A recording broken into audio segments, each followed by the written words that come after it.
everybody, and welcome to tonight's event, sponsored by the New England chapter of the Society of Professional Journalists. My name is Claire Regan, and I'm SPJ's president-elect. We're excited to have Bob Woodward here with us tonight. Woodward is, of course, best known for his work, along with Carl Bernstein, uncovering the Watergate scandal for the Washington Post, which led to the resignation of President Richard Nixon. Their work was awarded a Pulitzer Prize and was hailed as maybe the single greatest reporting effort of all time. Woodward, who serves as an associate editor of the Washington Post, has authored or co-authored 21 books, all of which have been national nonfiction bestsellers. 15 have been #1 national bestsellers, including books on our last 10 presidents, from Nixon all the way to Donald Trump and Joe Biden. His latest book, Peril, documents the last days of the Trump presidency and the transition to the Biden administration. As we start the program, feel free to place your questions in the chat, and we'll do our best to get to them all. Bob, I have to tell you, I am starstruck. It just so happens that I'm showing All the President's Men this week in my undergraduate classes at Wagner College here in New York City. Perfect timing. Thank you. How do younger people react to it? In other words, it's a story that's 50 years old, as you know. Yes, we do need a sort of an orientation session at first to just review, the facts of Watergate and sort of give them the context. But they love the movie, and I think they're surprised that they love the movie. So it's all good. It's all good. But before we get to Watergate, congratulations on your latest book, Peril. It's been described as a spellbinding and definitive portrait of a nation on the brink. It's the third in a trilogy. The others are Fear and Rage. So, Bob, maybe we could just start by explaining the title a bit. How did you and your co-author and Washington Post colleague, Robert Costa, come up with the title Peril? That's a very good question. You know who came up with the title? Joe Biden. Oh, surprise. President Joseph Biden, at his inaugural address, January 20th, 2021, at the United States Capitol. We have much to do in this winter of peril. Perfect origin of your title. We're not giving royalties out to anyone on that, but it captures a lot. And if the last line in the book is "Peril remains." Exactly. I do have a question on that one a little bit later on. I do know that you and Robert Costa, you interviewed more than 200 people at the center of the turmoil, and there were more than 6,000 pages of transcripts. I'm just wondering, how difficult was it to access all this information for this book and sort through all of it? You did it in less than a year. The book came out in September, if I'm correct. That's correct. Not even a year after the January 6th insurrection. How did you do it? Well, we have a lot of assistants. My wife, Elsa Walsh, who's a journalist, worked for the Post and the New Yorker magazine as a staff writer, does a lot of editing. We have a young Australian lawyer named Claire McMullen who assisted us. And by focusing on the chronology, in other words, what happened, say, for instance, in the meeting between President Trump and Vice President Pence on January 5th, a day before the insurrection. So how do we find out what happened? We talked to people who were witnesses and participants, documents, notes, and we sort it by date. And in the book, it's basically chronological, or as much as we can make it that. So you have a period you were trying to cover, and once you get the date and you put all that together, and of course, in a computer, you can search, and Claire, our assistant, could do it, and we could do it, and Robert Costa and I would do the search and the writing. Very well organized system you had.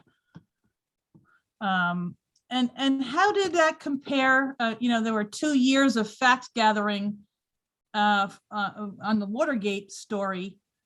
How did that compare? Was it easier because of the technology, and or just as difficult? Well, technology obviously helps, and in the writing, you can insert things and you can delete. That's something back.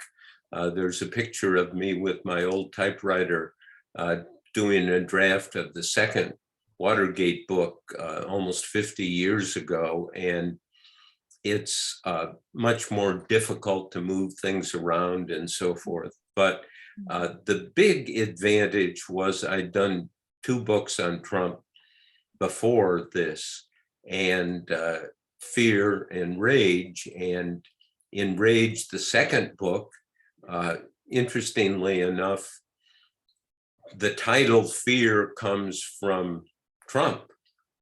And Costa, there's a chronology that's very interesting to me in particular here, that in March 2016, while Trump was on the verge of getting the Republican nomination, I was in the newsroom at the Post, and Costa came up to me and said, "We should go interview Donald Trump."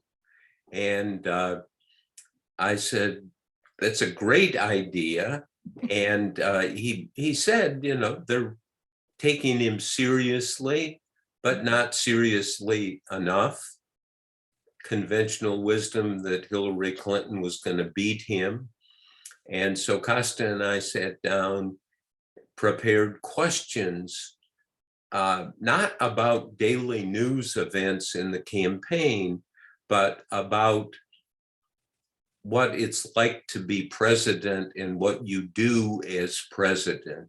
And so it was very and at the end of the interview, somebody can get the full transcript of that online, the Washington Post.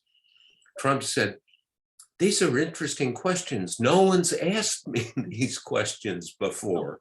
And because, as you know, in the hubbub and the sometimes manic search for breaking news, there is that, what can I get that is a little incremental advance on the story? And in this interview, we were asking about the presidency and what it was. And so we did that, and from that interview come the titles Fear and Rage.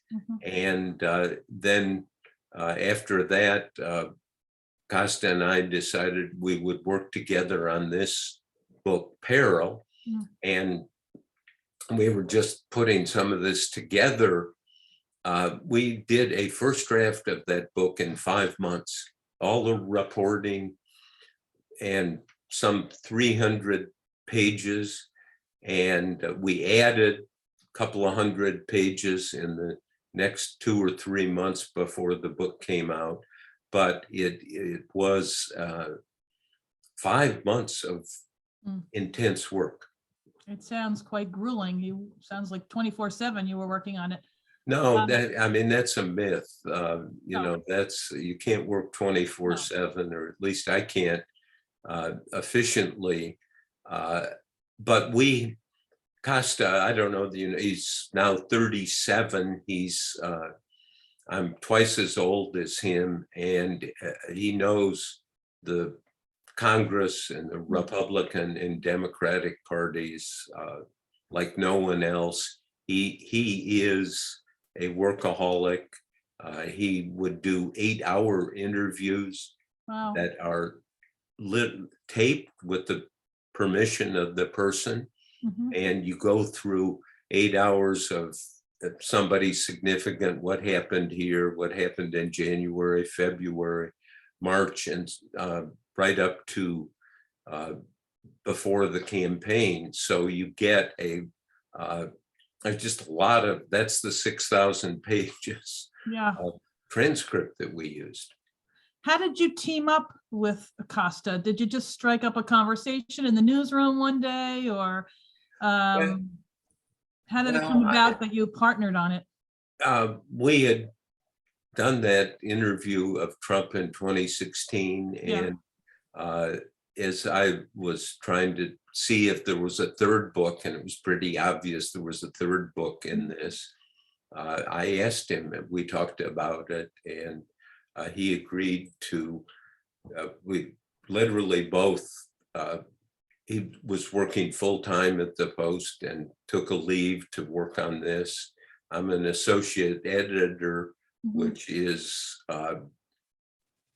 not much, quite frankly. And so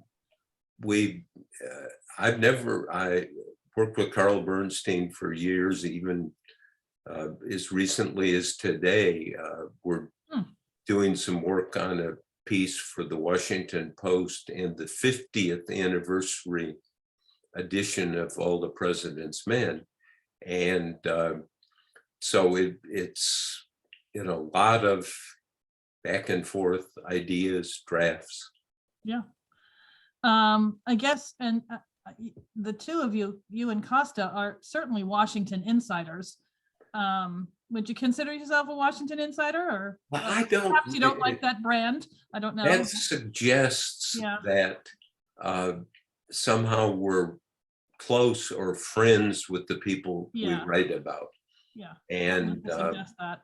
We know lots of people, some very well, some over what my wife Elsa calls the forever sources, and there are forever sources. But I would not consider, yes, insider in the sense knowing lots of people, but it's not chummy or clubby, quite frankly. And that is intentional. People know, that we are reporters when we call to interview somebody, go see them or talk to them on the phone. They know we're wearing that, though not literally, figuratively, the press hat. Well, that gives you your credibility, of course. And I'm sure, just like in the movie All the President's Men, every phone call starts with, "Hi, this is Bob Woodward of the Washington Post," or "This is Bob Woodward, I'm working on a book." Right? So I guess I was sort of segueing to, did you find it difficult or easy to get to people in the Trump administration, to get them to talk to you, to find your sources and get them to open up? What was that like? Well, it's always hard. Writing a book, writing anything is hard. Writing a 10-inch story for the newspaper can be hard. At the same time, both Costa and I have done it a long time. I'm much longer. And the approach, can I tell an anecdote, not from Peril, but this goes back to the Bush books on the wars in Iraq and Afghanistan. There was a general who would not talk. And I sent emails, phone messages, even had intermediaries contact him to say, wanted to interview him for one of the wars and his role, an important person, and nothing, radio silence. So I found out where he lived in the Washington area.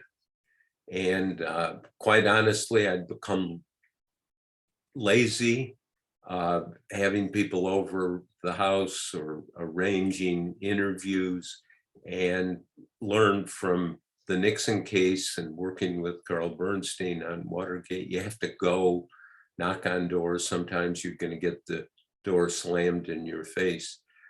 So I found out, as I said, where he lived and decided, now when, may I ask you, say we're working together, and when should I or you or we go knock on his door? What time would you pick, and what would be the approach? I'm asking you, Claire. Good question. I don't know. Almost like a stakeout, I guess, just to see when the, Well, right? I mean, some people have suggested we'll go at 6 in the morning or 7 in the morning, and that's the worst time to go because the general is up and tends to do lots of PT and exercise, and turns out the best time to go knock on somebody's door like that is about 8:17 p.m. on a Tuesday night. Wow, that is very precise. Very 8:15 because Tuesdays are best. You can't do Monday because everyone's hurrying to establish what the week is going to be like. Mhm. To the extent that can be established. Wednesday, Thursday, and Friday are really the ends of the week, but Tuesday is perfect. It's a day of not inaction, but relative inaction. And if you go at 8:15, 8:17, 8:20, the general will have eaten dinner if he's home. He may, those are the leisure hours, or they may be work hours, but you have a chance to get somebody. So I go knock on his door at 8:17 on a Tuesday night, and he opened the door and looked at me and said, "Are you still doing this shit?" And I, instead of responding verbally or even with a facial expression, having learned, frankly, tried to learn from CIA case officers, it's important to let the silence suck out the truth. And so I was just poker faced, and he looked at me and got a disappointed look on his face, not in me, I think in himself, because he said, "Come on in," and sat for 2 hours, got answers to a lot of the questions, was able to develop a source relationship with him so I could come back frequently. And the question is, why does somebody go from a firm no through a maybe stage to a firm yes? And the answer is kind of simple. Somebody showed up. Showing up is what is that message you're sending to somebody? You're sending the message, I want to hear from you. Overall theme, I'm taking you as seriously as you take yourself. There's never not a general I've ever met, or anybody in Washington, frankly, and this is a good thing, who doesn't take himself or herself seriously. And so you have this dynamic of, I want to listen, I want to hear, I have time, I have taken the action. I mean, now, in a way, you go knock on some general's door and you're liable to get shot now. So this was a number of years ago, but it's the whole theme is go to the scene, go say, I want to listen. I love that advice. That's so practical and so important today with email. And, so many reporters do a lot of their work from their desks. And that is, you send an email to the White House, I'm working on X and I understand this happened, or I want to ask, and then 3 assistant press secretaries in the White House sit around at the computer and say, how can we respond to this in a civil but useless way? And you get these pablum statements.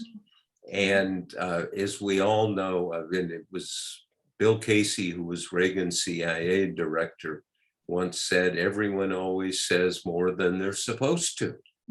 And that is true. And it isn't going to be by email. It could be. Sometimes somebody, you know, what happened here? Or do you remember in working on Peril, there was a document. In fact, it's the John Eastman memo, which really opened everything up about the work to do what happened on January 6th to really manage and crush, if you will, the process of certifying presidents. And that was a document that was secret, hidden. And somebody told me, call so-and-so and talk to that person just about what? So just call. So you have to, and so I called, and this person, oh yeah, the White House sent me that document. I've got it right here. And I said, can you email it to me? And he said, sure. And all of a sudden, the John Eastman memo, which is really a coup plot, where he says 7 states, this is before January 6th, have certified alternative electors in the presidential race, there was nothing, there was 0 to support that there were 7 states. There wasn't one state, there wasn't one alternative elector that I could find, that Costa could find. And Senator Mike Lee of Utah, big Trump supporter, somebody who had clerked on the Supreme Court for Justice Alito, and he investigated what was set out in this memo and found nothing. Lindsey Graham, the same thing, investigated the thick memos. We have excerpts in the book that Rudy Giuliani had sent him, alleging that prisoners had voted and out-of-state people have voted, minors had voted, and Lindsey Graham, big Trump supporter, investigated, had chief counsel on the Senate Judiciary Committee, where at the time Graham was chairman, investigated. 0, nothing. It's not, people call Trump's claim that he won the election the big lie. That's not right. That's not the way to frame it. What it is it's an assertion with not a bit of supporting evidence. Now, these were investigations conducted by Trump supporters, not Nancy Pelosi or Chuck Schumer. They investigated and said nothing there, and went on the Senate floor, both of them, after the certification process it was by that time January 7th because of the insurrection, and said, count me out. There's nothing here. Sorry for a long answer. No, that's fascinating. I'm making a note to go back to reporting techniques, but since you mentioned the insurrection, I am going to go to your book, Peril, to page 230. An interesting situation. I'm just going to read a short passage. Sure. For our audience and for you to also tell us a little bit about it. It's this is the night before the insurrection, January 5th. And I'll just read, you set the scene so with great details here. Trump opened a door near the Resolute desk. So that's the Oval Office, correct? Right. A rush of cold air blasted the room.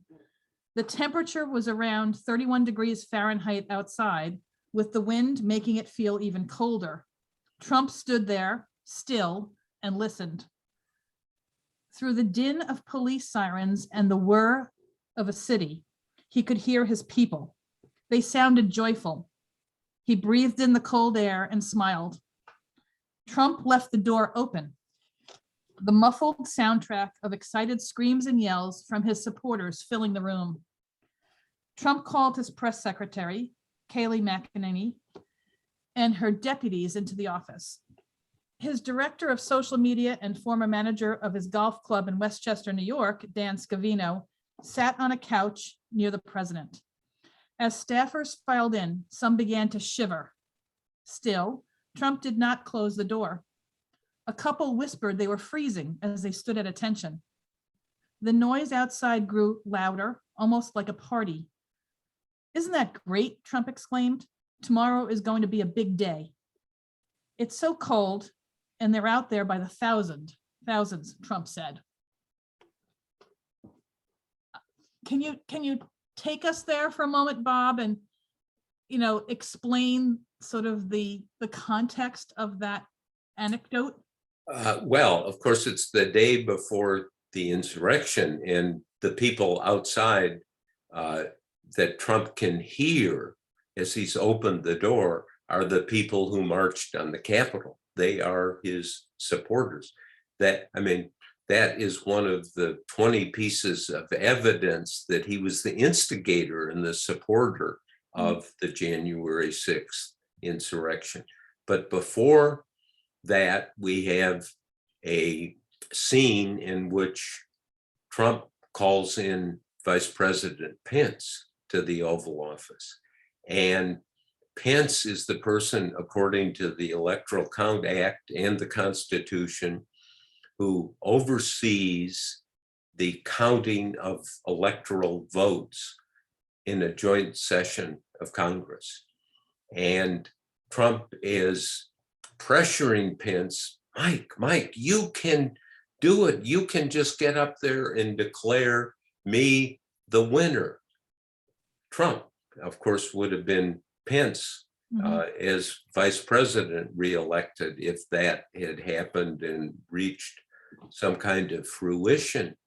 Mike, you do it. Wouldn't it be terrific to have that? Wouldn't it be cool to have that power? As somebody said, that sentence captures the whole. Wouldn't it be cool if we can take a whole process that's laid out in law and Constitution and subvert it? And wouldn't it be cool if you had the power? And Pence is resisting and says no. And then Trump turns up the pressure, said, Mike, you're not going to be my friend if you don't do this. Your career is going to be over if you don't do this. And that portrait, if you were to make an excerpt of what this whole business of January 6th and the insurrection and what's being investigated by this House committee is in those two events. The president of the United States calling in the vice president and turning the screws on him. He just, imagine this is the loyal Pence, vice president, who never defied the president before. This is the ninth inning, last batter. And Trump is saying, do it, Mike, do it. And we have in there the tweets and the various calls he makes to Pence. And Pence, to I think his constitutional credit, refused to do anything other than what the law specified, which is count the votes, count the electoral votes. And there were some challenges, but there was, again, no evidence, zero evidence. This is a case built on, I've covered some trials and watched courts, and legal disputes and so forth, generally there's a little something on the other side. In this case, there's zero. Well, I just was intrigued by that, just imagining the president looking out at the crowd and just being dazzled and oblivious to the fact that the cold air was rushing in.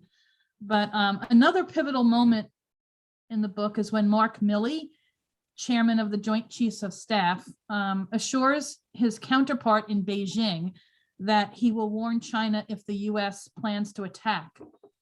Why was this a significant moment that ended up? Well, it's an in peril? extraordinary moment. The Milley had this back channel, still has this back channel relationship with General Lee, the head of the Chinese military, developed over 5 years. And it really starts about a week before the election, when US intelligence has evidence that China thinks we are going to attack them. And there's no such plan. It's not happening. Milley knows General Lee, and he talks to him and calls him up and says, you know, this is preposterous. This is not going to happen. And what he's doing, he's not warning General Lee if we attack. He said, if this were real, because of our relationship, our closeness, the importance of avoiding accidental conflict and war, I would be talking to you all the time. We would have these conversations, and we are not at that point. We are not having the conversations that are necessary in our relationship that we built over 5 years. It's like, if I may, two long-time friends who have responsibilities, say they're partners in a law firm, and one of them all of a sudden says you're going to leave or you're going to do something, and the other partner would say, no, wait a minute, that is not going to happen, because we have this relationship where we would talk. So more important, I think, is that General Milley was worried that we might have an accidental war, and we have a transcript of the conversation between General Milley and Nancy Pelosi, the Speaker of the House. Extraordinary exchange about the Speaker of the House calling Milley and saying, Trump, and this is 2 days after the election, the insurrection, and saying very emphatically, she said, you know, he's crazy. What are the precautions we have that he does not set off a nuclear weapon or start a nuclear war? And she's, in the most graphic, vivid language, saying we can't let this happen. And Milley's saying, don't worry. But then he is worried, and because, as we report, he believed that President Trump was in a mental decline. And Milley then calls in the people on watch in the Pentagon who man the war room 24/7. And he says, you will, if you get any orders for military action or use of nuclear weapons, I want you to make sure I am involved, which procedures were required. And literally, when I've done this a long time, one of the most dramatic moments, I think, in history of how you control the military. And he goes around the room to the one-star generals, and the colonels said, got it? Got it? Got it? He wants affirmation to each one individually. Yeah. That's interesting. I'm going to the chat. We've got a couple of questions in here. This one's from Rebecca Aguilar. She is our president of the Society of Professional Journalists. She's asking, when was the last time you, Bob, talked to Donald Trump? And did Trump like everything that you wrote about him? Well, no, I mean, it's so interesting. For the first book, Fear, he wouldn't talk to me. For the second book, which is that election year, he agreed to do a series of interviews that turned out to be 18 interviews, counting adds up to 10 hours, all taped, recorded with his permission. And this is where he tells me in February that the virus goes through the air and it's going to be more lethal than the flu. I was sure at that time he was talking about China because he talked to President Xi the night before. Took me 3 months to establish that there was a top secret SCI, special compartmented information, daily president's briefing that was given to him on January 28th, in which the National Security Advisor, Robert O'Brien, literally said to the President of the United States, this virus is coming, it's going to be the biggest national security threat to your presidency. Mhm. Deputy National Security Advisor Matt Pottinger Mm. served as a reporter in China for the Wall Street Journal. Somebody who had contact said, Mr. President, this is going to not just be something like the SARS epidemic that didn't kill people in the United States, but it's going to be like the 1918 Spanish flu pandemic that killed 650,000 people. And Trump did not tell the American people that he knew this and that he had been warned. And 10 days after that, he had it was the State of the Union address, February 5th, I believe. And he could have just said, the experts, my national security team has come and told me this. I can't prove it, but they've told me, and I want to share the warning with the American people. Could have saved hundreds of thousands of lives. Another question is about you and your style of interviewing. The question is, does your calm, measured demeanor encourage sources to tell you things they may not share with more overtly aggressive reporters? And in other words, and I would love to know, do people still slam doors in your face? I mean, they did that. Sure. That still happens to Bob Woodward? Wow. Yeah, sure. And there's, I'm not sure I'm always calm. I mean, sometimes I'm pretty excited and worried. I mean, now that we have this right now, today, the war in Ukraine, what's going on is a seismic event for the United States, for the world, for Europe, for Russia. And when I ask people about it, I'm afraid I'm not calm. Yeah, hard to be calm in a situation like that. And a Watergate question. This is from Adam Sennett. He's the president of the New England chapter of SPJ. He says in your book, The Secret Man, you wrote about your work relationship with Mark Felt, Deep Throat.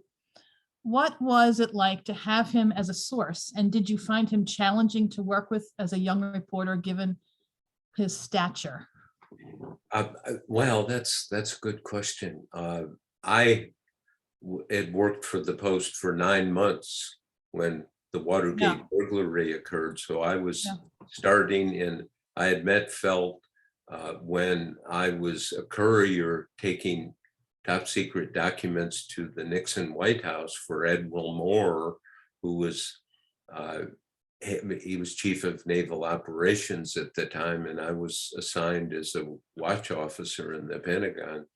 And so I'm there waiting to deliver my documents, and there was this man sitting next to me, white hair, gray hair, white shirt, very commanding presence.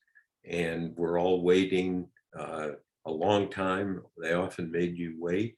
And so I introduced myself, Lieutenant Woodward, and Navy, the Navy. chatted and got his phone number. And he then rose higher in the FBI at the time of the Watergate burglary. He was number 2 in the FBI.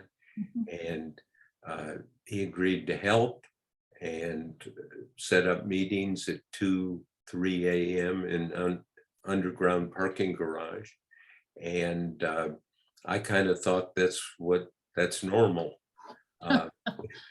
Well, I was starting. You're a hungry reporter. Yeah. And he was not somebody who was dumping FBI documents or anything. He would confirm things, and he berated me a couple of times, said listen, what you're onto here is a major conspiracy, and look at the overall. It isn't just the Watergate burglary, but it's a massive campaign of sabotage and espionage directed at the Democrats. So we had a owner, Catherine Graham at the Washington Post, Ben Bradley, the editor, other editors who encouraged us to keep digging on the story. And all these years later, there's been so much speculation about Deep Throat's motive. Why did he help you? And was he patriotic? Did he feel like he was passed over for number 1 at the FBI? Or do you have sort of an opinion about that? What was his motive? Well, I do, and I think it's in the book, The Secret Man, that so often we, as reporters, human beings, somebody does something and we ascribe, there's one reason. Well, there are almost always multiple reasons that somebody does something. And number 1 felt, because he was in charge of the investigation, he knew the scope of it.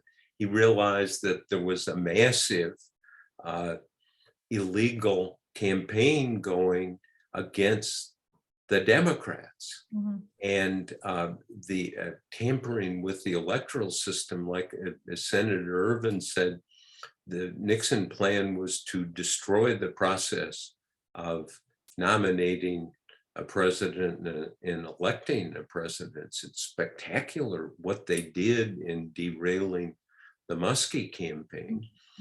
The other reason is Felt was a J. Edgar Hoover loyalist, and it's hard to believe, but he was, and he saw the FBI was being controlled, or the Nixon White House wanted to control them, and he thought that's wrong. I think I know he knew me, and we could make a deal on not revealing the source. It could be done in this underground parking garage, where they now have a plaque outside saying this is where Mark Felt met with the Washington Post reporter. And I think it was one of those things, there's always a momentum to a story. And we were getting pieces of information. There was an investigation going on. The General Accounting Office was looking at the money.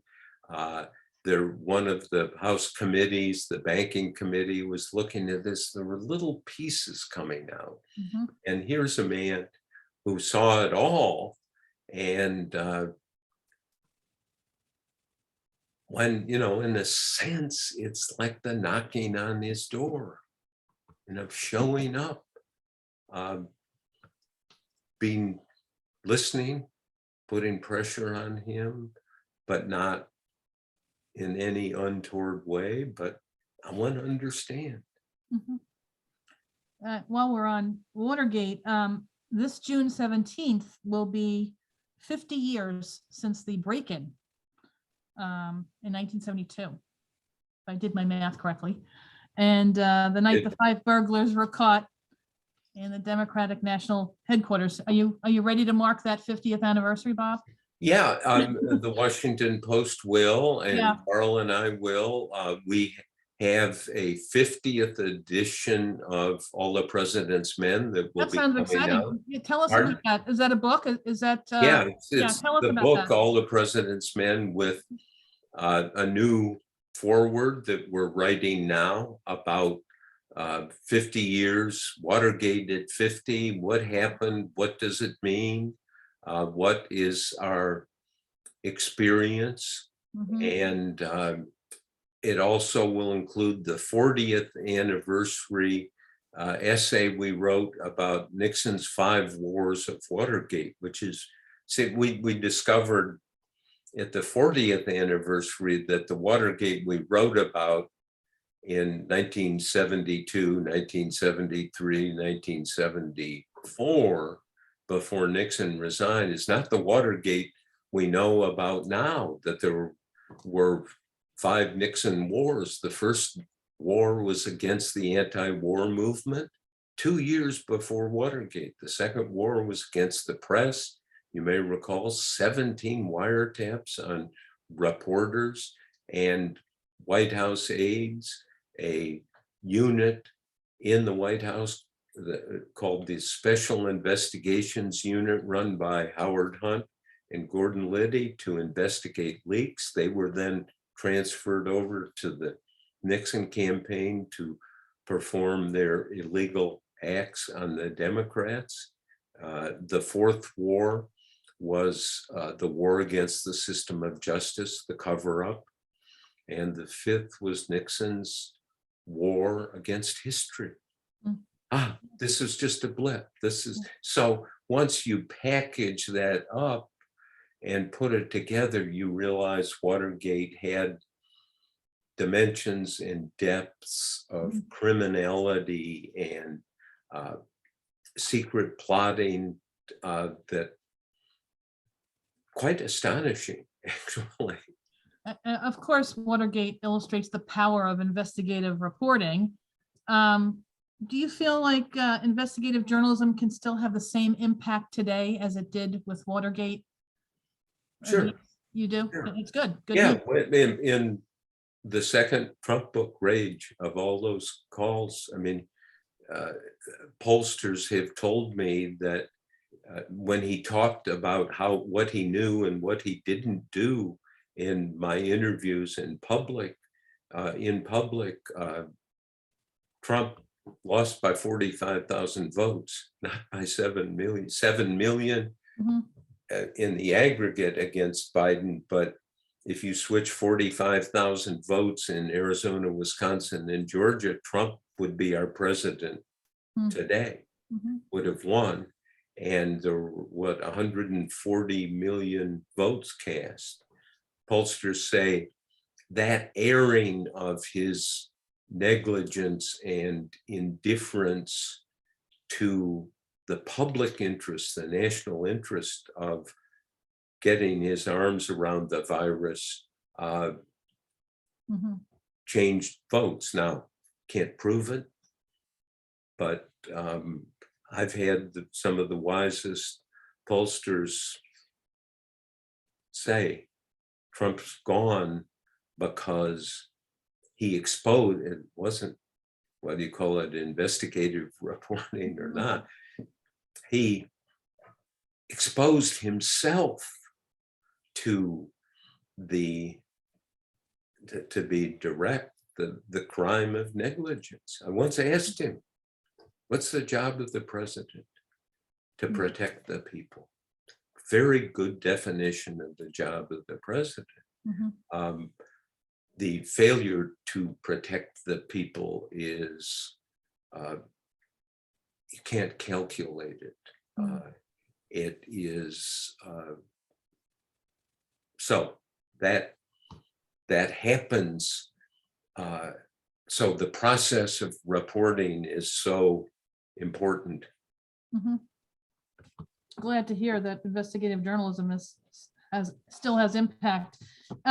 There's a question in the chat about how many times you talked to Trump for the book, but in your note to readers at the end of Peril, you do say that President Trump and President Biden declined to be interviewed for the book.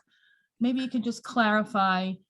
Oh, that's for Peril, the third. For Peril, book. yeah. Correct. Yeah. For Rage, Trump did all those interviews, 18 interviews. And interestingly enough, when he went on Fox News after the book came out, I mean, some of his spokespeople kind of denounced the book, but Trump said, oh, it's okay.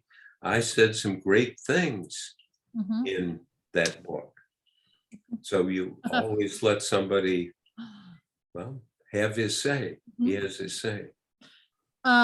Sticking with the book, Mike Fink wants to know who would be the next person that you plan to write a book or a series of books about? I don't know. Anyone you have any idea? Looking for suggestions? What? You're looking for suggestions? Yes, yes. Okay. And this is related to books, of course, from Rebecca, the SPJ president. She says, what kind of books do you like to read? And who are some of your favorite authors? Oh, wow. It's a it's a long list. I try to take and keep up with all the nonfiction books that come out about presidents. I mean, just for instance, Bill Barr, who was Trump's attorney general, has just written a book. What's it titled? One Damn Thing After Another. And in the book, in our book Peril, if you look under Bill Barr, we captured what's in his book, quite frankly. And that is, there's some things he liked about Trump. He was conservative. He believed that Trump did some good things to help the economy, but he also denounced Trump and he said some things in our book that we reported thoroughly that even are not said in his own book, and his own book does carry it further. But the job of a reporter is to obviously listen, and it's a pretty good, not complete portrait of what it was like to be Trump's attorney general. This is from Alan Matenko, who asks, were there more Republicans willing to speak out on the record or give you info off the record under Nixon or Trump? Good. I think it's kind of the same. Again, it's having time against the problem to go, and some reporters over the years, over the decades that I've worked with at the Washington Post are great reporters, but they'll go to California to look at something, and they'll set up an interview at 11, one at 12 for lunch, one at 2. And I always leave at least 4 or 5 hours for an interview. I'm never running out the door. I had one colleague who taped him. He said, "Oh, I'm sorry, Governor, I've got to go talk to the Speaker of the House," when the governor was the most important person for that story at that moment. So I think there's a kind of internal impatience that has to be quelled with a method that is, I'm knocking on your door. I want to hear. I want to listen. I think I've never cut off an interview, maybe after 4 or 5 hours, but. Back to All the President's Men. This is from Katie Kostakis. She's asking, have you done or are there any plans to record new commentary for the film version of All the President's Men? Well, what do you mean new commentary for the movie? I'm not so sure, Katie. Maybe you could clarify in the questions. And another related, Howard Simons has been called the unsung hero of the Washington Post's glory years. What was it like to work with him on the Watergate Yeah, investigation? Howard Simons was the deputy to Bradley, the managing And editor. Bradley, yeah. And he was the one who kept us on the Watergate story. He was the one who said, where are we on Watergate? And in the movie version, his character was truncated into something he wasn't. And that is regrettable, but the movie was out of our hands. In fact, the relationship between Ben Bradley and Howard Simons, I think, was broken because of the movie. And Carl Bernstein and I've learned that people don't remember the book, even if they read it, but people remember movies. And it has a kind of resonance and preservation that even a book doesn't. So Katie clarified the commentary about new commentary would be for the streaming or Blu-ray versions of the movie. Do you have any plans for new commentary for that? Well, there's, people are commenting on it all the time. I'll tell a story it's the commentary I think really important. When they were making the movie, Alan Pakula was the director, a great director, and Redford and Dustin Hoffman were meeting with Pakula after they bought the rights, and they're all set in their roles, and they said, who are we going to get to play the editor of the Washington Post, Ben Bradley, critical to All the President's Men and critical to the operation of the Washington Post. And they knew Jason Robards from Broadway. It would have been a bad time for Robards. He was an alcoholic. He'd been in an accident. But they said, he's so much like Bradley. They're almost separated at birth personalities. And so they called Jason Robards to come in and said, we'll pay you $50,000 to play Ben Bradley. And oh, great, that's wonderful. Give me the script. I'll take it home, read it, come back tomorrow. And so he took the script and came back the next day. And they said, so what do you think? And he said, I can't play Ben Bradley. I said, what do you mean you can't play Ben Bradley? He said, well, I read the script. Well, what's wrong with the script? And Robards, I'm going to quote him here, said, all Bradley does in this script is run around and say, where's the fucking story? And they said, that's what the Washington Post editor does. All you have to do is find 15 ways to say, where's the effing story? And Robards said, oh, okay. And he took the part, and if you've seen the movie, he found 15 ways, different ways to say, where's the effing story? And he won the Academy Award for playing Ben Bradley. From Rebecca again, she's asking, speaking of movies, which book, Rage, Fear, or Peril, would make the best movie? It's a good question. I think they're all related because they're all about Trump and who he is and what he did and so forth. It's kind of, I don't know the answer to that. And I guess we won't ask you who would play Trump. We won't ask you that. But somebody joked and said if you paid him enough money, he might be willing to do it himself. Yeah. And back to Watergate. Everybody is always curious about you and Carl Bernstein. You mentioned him earlier that you talked to him today or just the other day. Yeah. Are you guys working on a project together? Do you see each other? Well, we're going to do something for the 50th anniversary. We're trying to get that worked out, but we talk.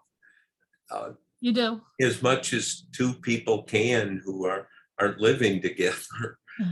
He's in New York, and we're always talking, particularly during the Trump years. He commentator, reporter for CNN regularly, and I'm doing the 3 books, so we talked a lot about Trump and about how Trump is being portrayed and who's covering it very well, who maybe less well.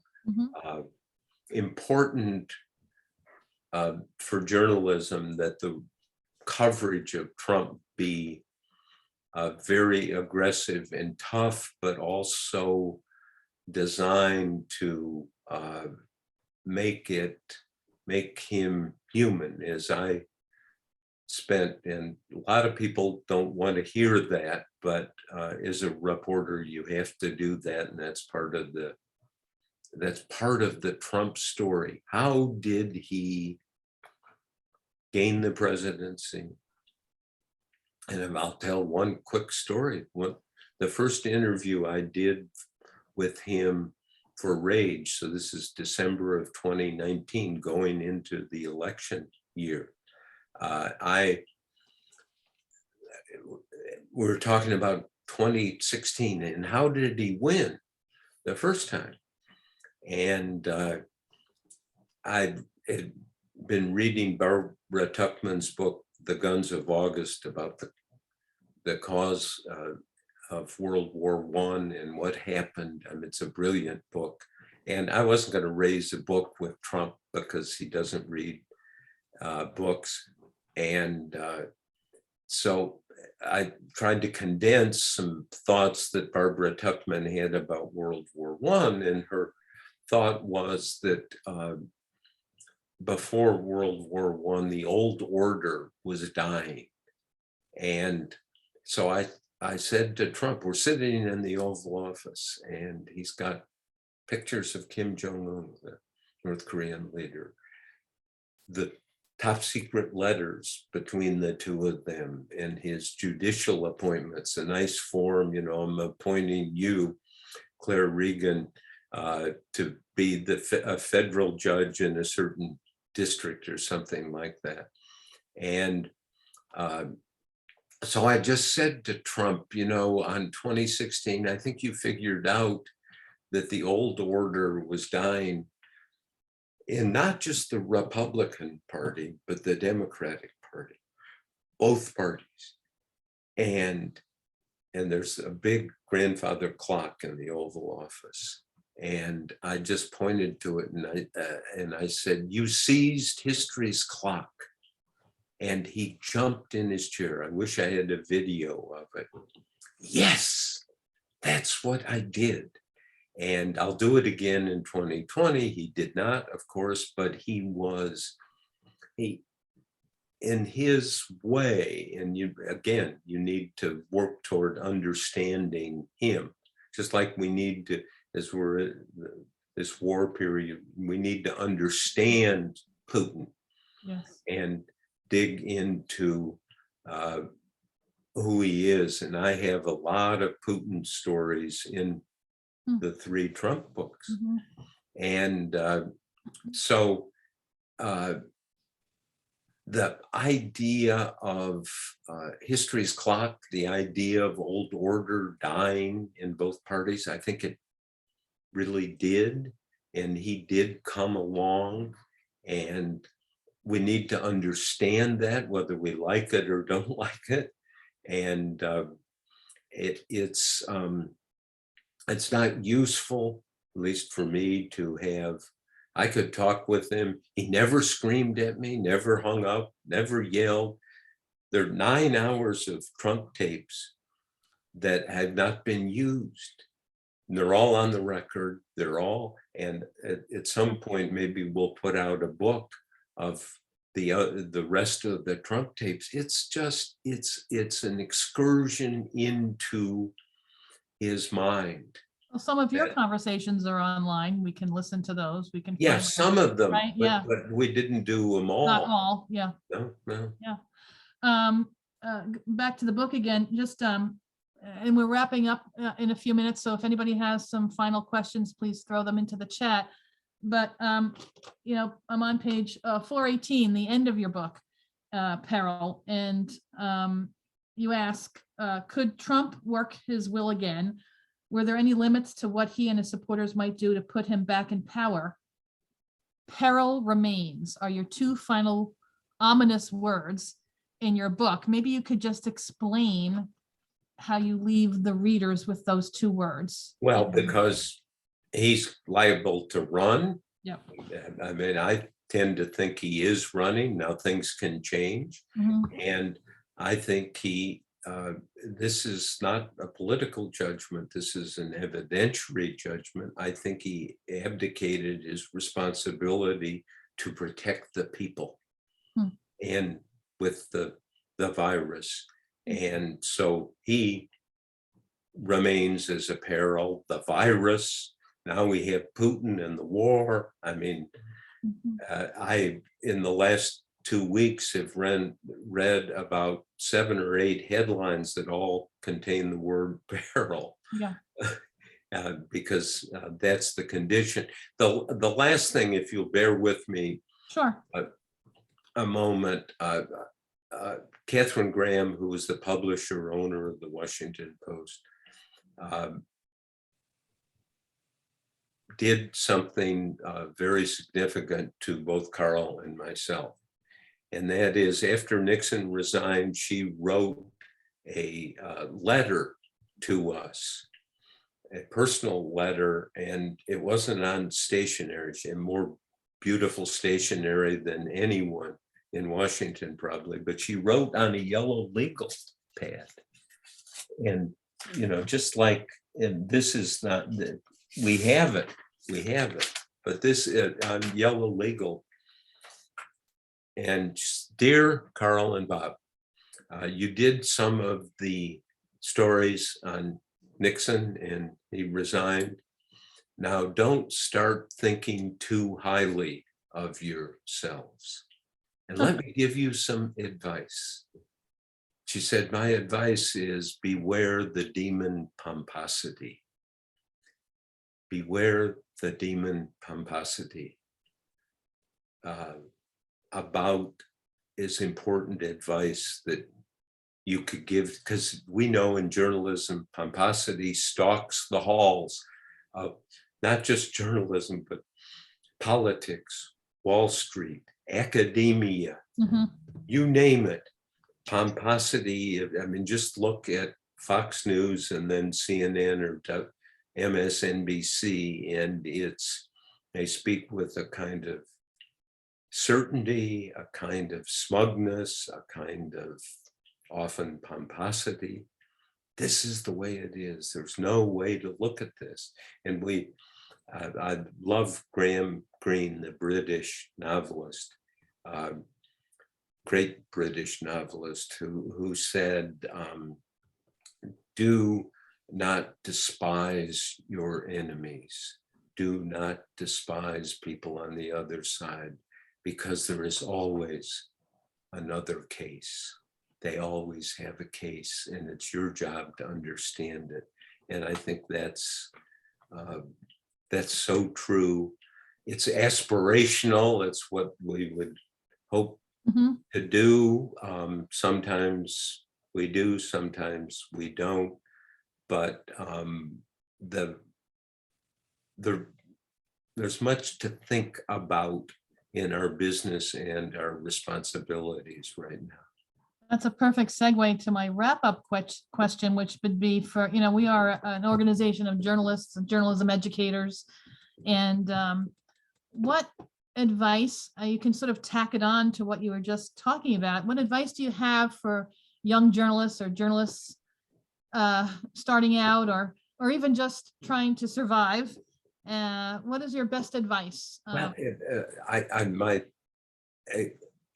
being a journalist is the best job in the world. People think you as a journalist are a member of the city editor. The day I started at the Washington Post in September 1971, took me to a fancy restaurant and said, now you're a reporter for the Post, you can call anyone. And you can even call the White House. And which I was soon doing. I had no idea. You can call the White House, but tell the White House correspondents, your colleagues at the paper, give them the courtesy of telling that you're calling the White House and asking about something. And you, as a reporter, you make these momentary entries into people's lives when they're interesting, and then you get out when they cease to be interesting. I mean, imagine being a doctor or a lawyer, you're stuck with your clients and your patients, and you don't have that, you can't, I'm sorry, Bruce, but I'm busy on something else. Talk to you next year. You can't do that. That would not be a good doctor. Yeah, but you can, as a journalist, say, look, I'm working on some other things. Let's talk, in a week or 2 days or something. Like, you want to be courteous about it. And as Elsa, my wife, always says, I have these forever sources. And it was identified a couple of months ago when Colin Powell died, who was chairman of the Joint Chiefs, Secretary of State. I did a final interview with him before he died. And I'd interviewed him 50 times. Was your final interview a face-to-face? Were you able to see? It was on the phone. On the phone, yeah. With his permission, I recorded it. Yep. And I hadn't talked to him for a while. And I said, how are you? And he said, well, I've got melanoma. I've got this, and oh, I'm so sorry. And he said, don't feel sorry for me. I have had a great life. And I said, who's the most important person, the greatest person you have known in your rather astonishing life? And he said, my wife, Alma. Oh. And he then said, she never liked me talking to you. And then he said, but here we are, we're doing it. And it's like he's a teenager in the closet talking to somebody. And here we are, we're doing it again. And she doesn't know. She's saying, well, who are you talking to? And so there is Colin Powell, somebody who, as he says about himself, he made a mistake on the Iraq War, and he will always wear that scarlet eye for giving that speech to the UN, that it was sure that Iraq had weapons of mass destruction. I believe that. I made that mistake also as a reporter. And last thought, if I haven't kept you people too long, is before the Iraq War started, I wrote a story for the front page of the Washington Post. It looks like war is coming. And I quoted somebody in the CIA saying, but we do not have smoking gun intelligence that Iraq has weapons of mass destruction. I wrote that. Have you ever written something you did not understand its meaning? If you don't have smoking gun intelligence, what do you have? Yeah. You do not have hard evidence. And I should have looked harder at what I was being told and what I had written. What a lesson about being wrong. And I fault myself mightily for not the simple act of looking what I had. Well, I guess that shows that as journalists, we're always learning through our entire careers, right? I mean, you never reach the point and say, I know everything I know. I have to know about being a journalist. You just, with each new source, with each new story, it's a learning experience. And sometimes you learn from your own notes. Oh, your own mistakes, yes. Bob, everybody in our audience is thanking you profusely in the chat that you are fascinating. You're fascinating, especially your repeated emphasis on taking the time to understand the personality of the individual being interviewed. Your interview techniques are it's so inspirational to listen to.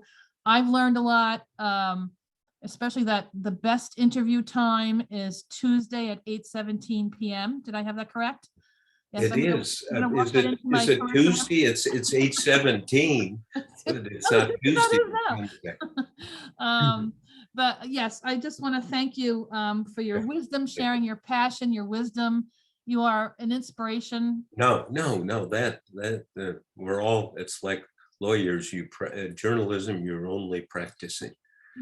Your humility also is inspirational. So, but we want to thank you and on behalf of the New England chapter of the Society of Professional Journalists, Adam Sennett put this together, and he actually reached out to you. He's a good journalist. He found you on email and invited you, and we're so grateful that you came tonight and shared all of your stories and your wisdom and the background of your book. And Thank you. We wish you well. Adam, are you on here somewhere? Let's see. Where are you, Adam? Show yourself. He's hiding. SPJ New England. Yeah. Well, thank you all. I'm going to leave now. Okay. Thank you, Bob. Good night. Thank you all. Thanks, Bob. Good night to everybody else. Thank you for coming tonight. Bye, everybody. Bye.